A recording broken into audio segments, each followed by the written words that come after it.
everybody, it's Ian from R.T.O here.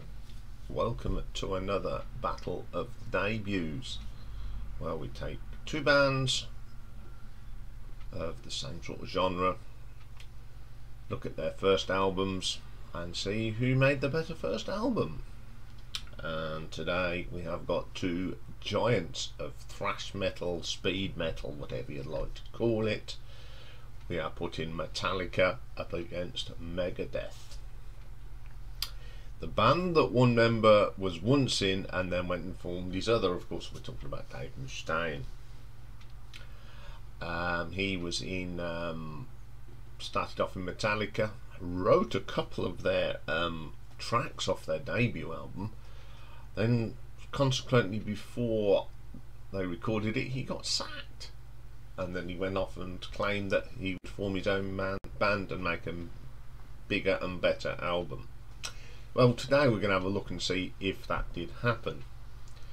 So, as we always do, we always start with the band that had their album out first. In this case, it'll be Metallica. As we know, Metallica formed in 1981 by James Hetfield and Lars Ulrich. We got Dave Mustaine in, Kirk Hammett and Cliff Burton, and then obviously Dave Mustaine was sacked, and the rest is history really. So let's have a look. Kill 'Em All, debut album of course, released on the 25th of July 1983, so we're coming up to its anniversary of coming out. On the album we have got, of course, Mr. James Hetfield vocals, rhythm and guitar, Kirk Hammett on the lead guitar, the one and only Mr. Cliff Burton on the bass, Lars Ulrich on the drums, and the producer of this album was Paul Curcio. Okay, first track on here, we start off with Hit the Lights. What a start. It's just a great riff, isn't it? It's ferocious sort of.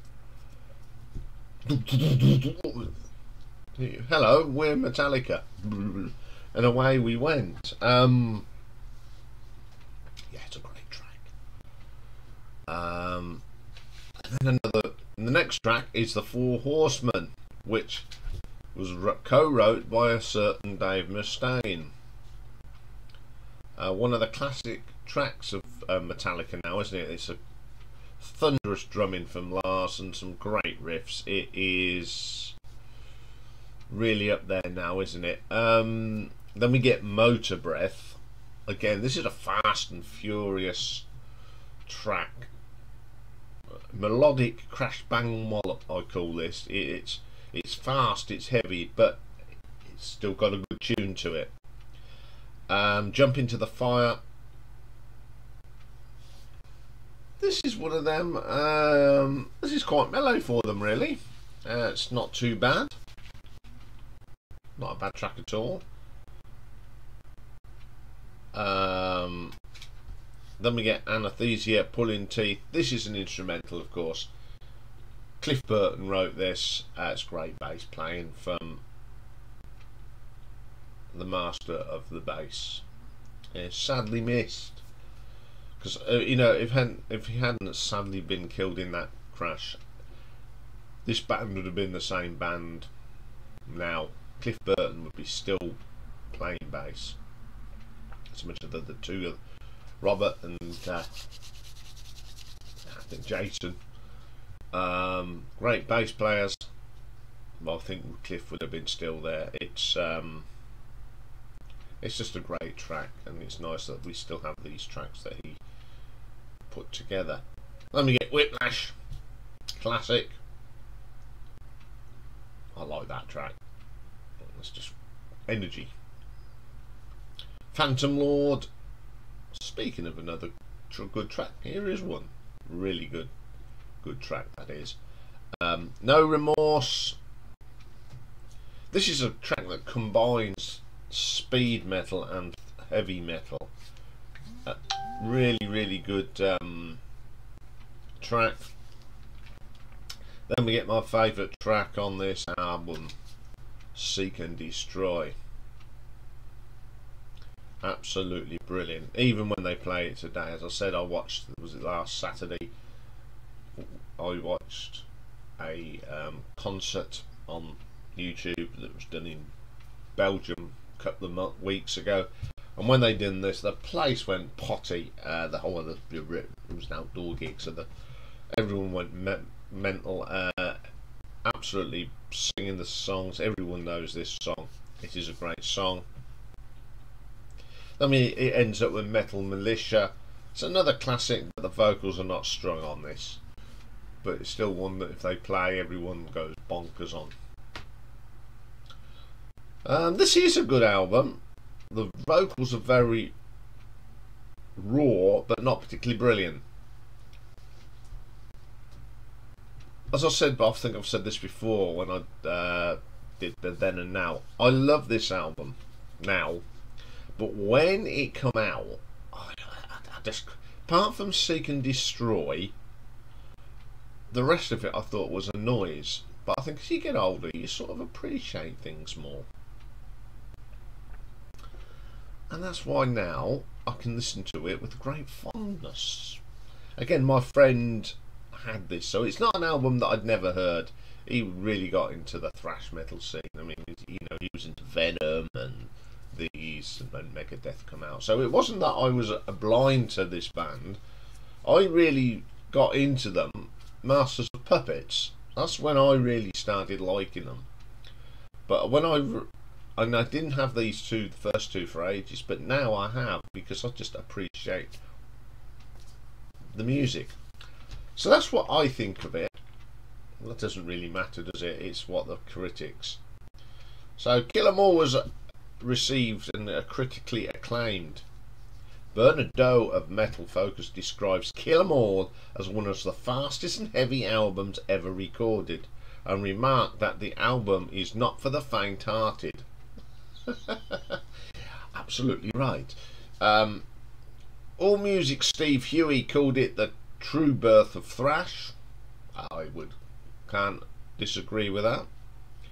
Here we go. Rob Kemp, writing for the Rolling Stones album guide, credited the album for consolidating the punk rock and heavy metal scenes, but felt that apart from Seek and Destroy and Anesthesia, most of the album had the band trying to look tough, over-enthusiastic but unfinished riff-based songs. Righto, that's about right for Rolling Stone.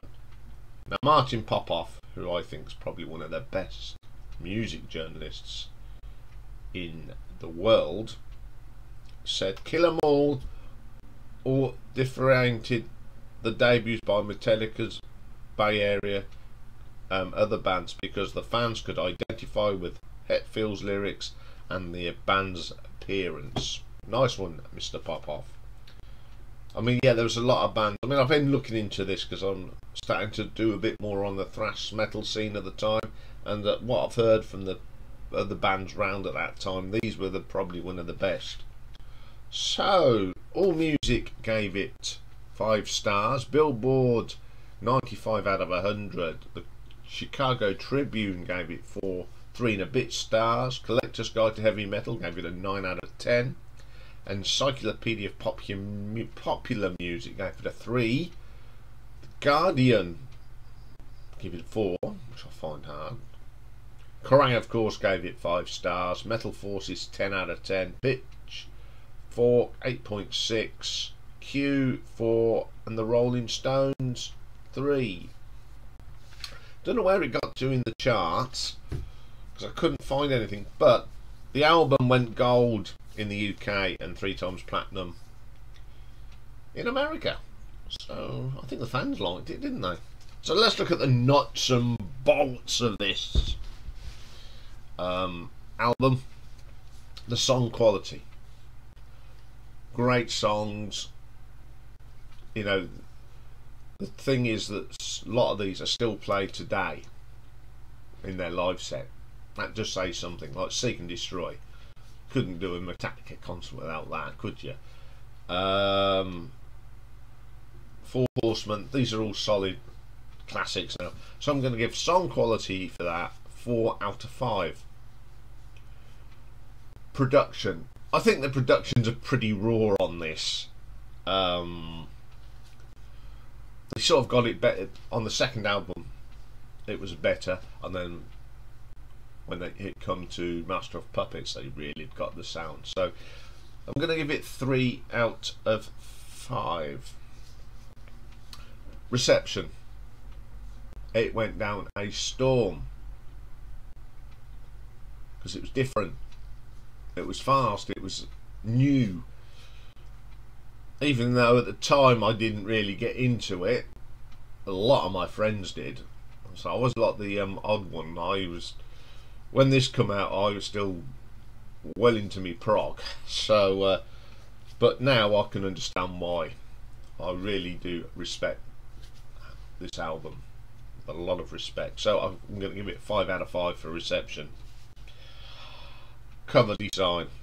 I think it was. I don't like the cover. It's a little bit. It's iconic, but it's a little bit too. Well, how can I put this? Bit. I don't know how to put this. It could offend people. We'll say that. So I'm going to give it a 3 out of 5. So for Metallica's Kill 'Em All, we have a total of 15 out of 20. I must do a Metallica ranking albums one day.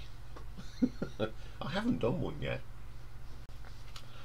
So let's move on and bring on the next contender, which is Megadeath. Killing is my business, and business is good.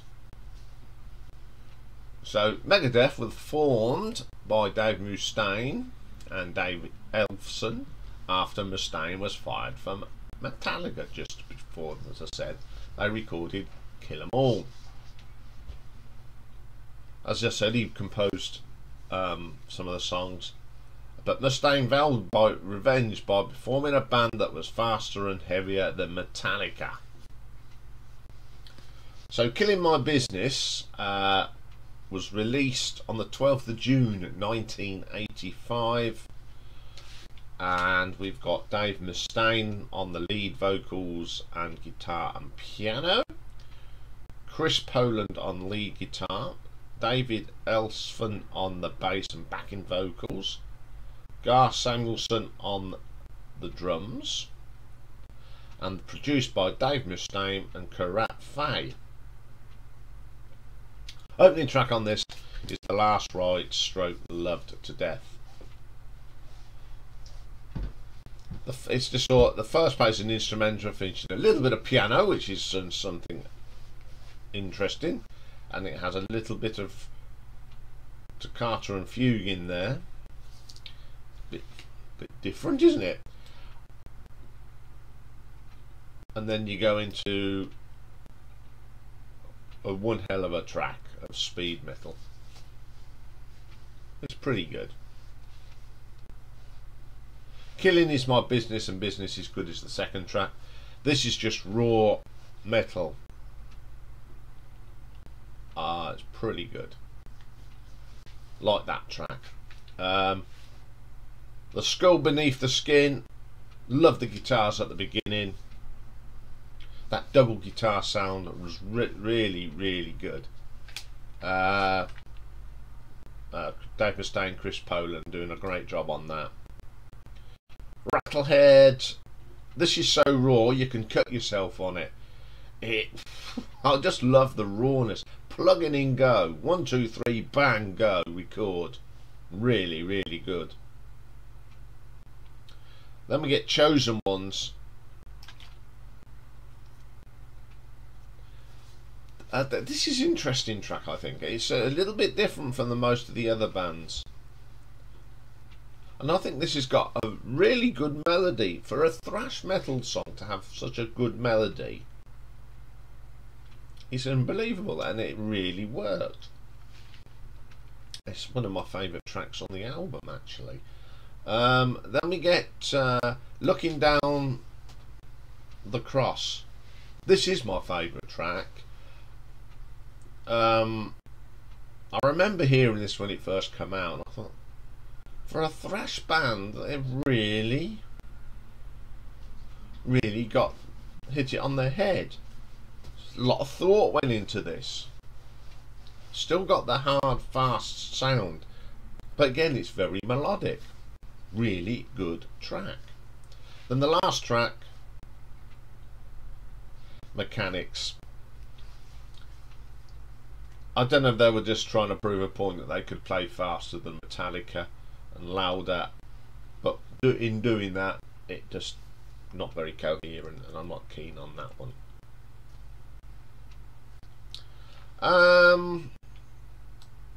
Again, I thought this was a, when it come out, I was sort of with a pinch of salt, but again, after when I listen to it now, I really I think he really had a good idea, and it's totally different from what Metallica were doing. You know, they went in a little more a different direction than Metallica, and I think Megadeth stayed with the same direction as Metallica went off and explored other areas. I don't know if it's a better album, but I do appreciate this album more now than I did when it first come out. So that's me. So what did the critics think of this? Mostly positive reviews, not just from the metal orientated magazines, but from mainstream press as well.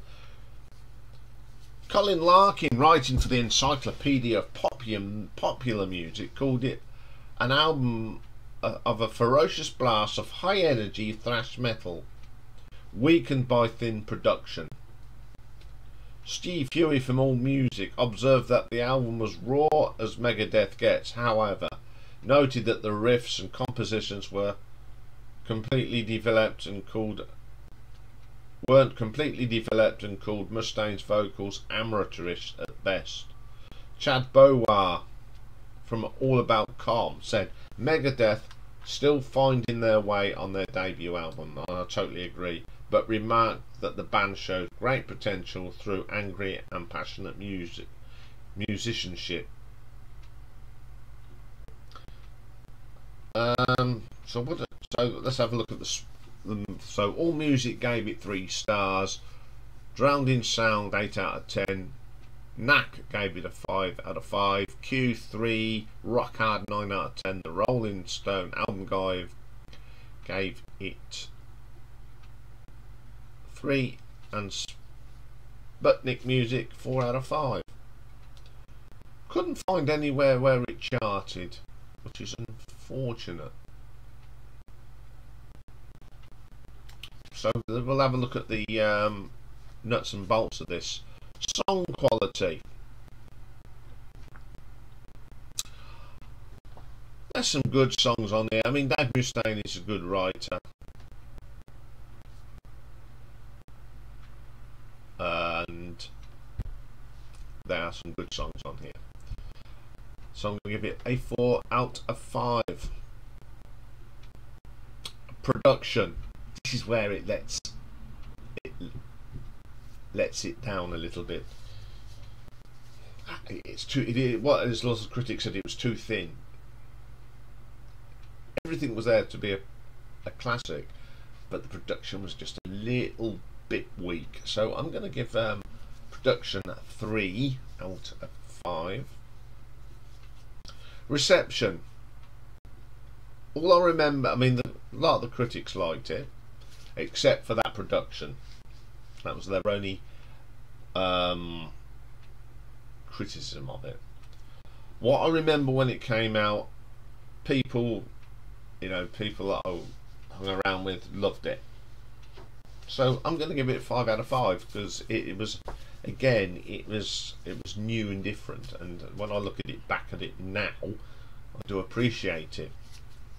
Cover design. Oh dear, I didn't like the cover at all. Although the two book covers are not that brilliant, so I'm going to give this one a 2. So for Killing My Business by Megadeath, gives us a total of 14 out of 20. So the figures say that the better album was Metallica. And going on them, I think they're both good debut albums,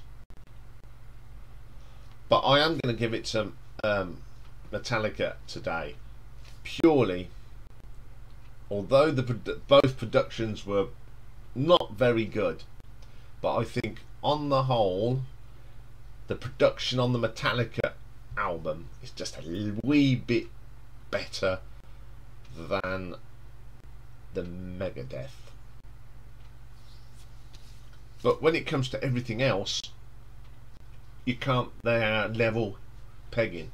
Good songs, the albums went down well, but it's the production.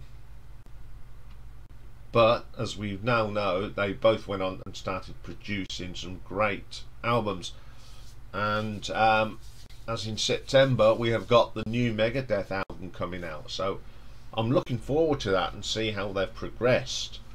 Well, there we have it. If you think Megadeth's better, put it in the comments below as usual. After last week's, everyone went with Duran Duran that commented, so I think that was a fair comment. So that's all for this week. Just a reminder, live streams will be starting again on the 4th of August, so we haven't got many to go, have we? Another 3 weeks, so 3 weeks today we are back. I'll be here, Rocky will be here. Rocky's here now, but as you know, he's not a morning dog, he's still fast asleep, but he'll be back. Mastermind Dave will be back. At the moment though, he's not very well, he's got a bit of a cold and coughing and spluttering and everything, so hope he gets well soon. I have spoken to him this week. But that's all coming back up. The little what's on next week video will be out later today as well. Plus we are going to look at some album artwork of one of my favourite progressive rock bands from America, the Mighty Kansas. So join me for that later. So bye for now.